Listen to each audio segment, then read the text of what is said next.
You're watching Satluj TV News. I'm Angus Scott in London. The family and supporters of Avtar Singh Khanda have announced in London this week the launch of their formal process to request an inquest into the Khalistani campaigner's death in June this year. Human rights barrister Michael Polak, appointed to represent the family, will formally request the Chief Coroner for England to launch an inquest into the suspicious death of Khanda, and to investigate whether the activist was provided sufficient protection by the British state in light of well-known threats against him from India. Polak, in the live-streamed presentation at the launch of the campaign, made it clear that key criteria required to satisfy a formal inquest have indeed been met, including the fact that Khanda had died under suspicious circumstances, particularly in light of the murder of Avtar Singh Khanda in Canada 3 days later, evidence of which points to an assassination by the Indian state, plus the ongoing potential threat to the public.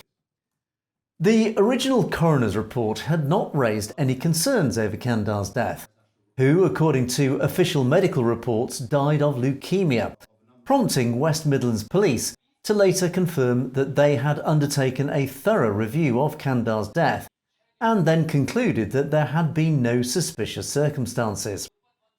However, there remain many unanswered questions about the days leading up to Khanda's death.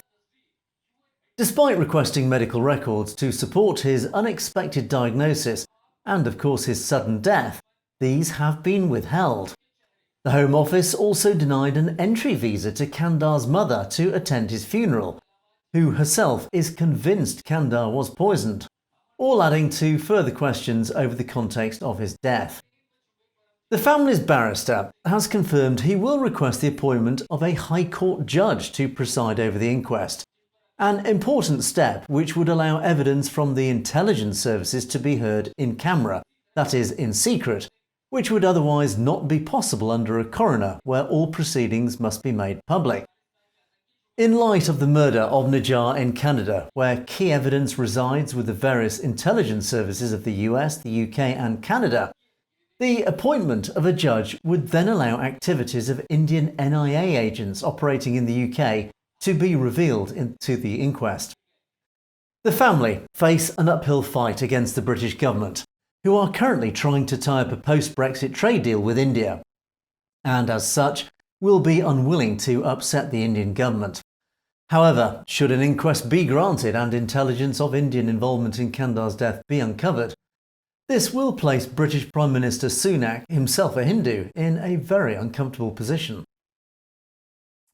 You've been watching Satluj TV News, and don't forget to click on that subscribe button to make sure you get to see stories as they're broadcast.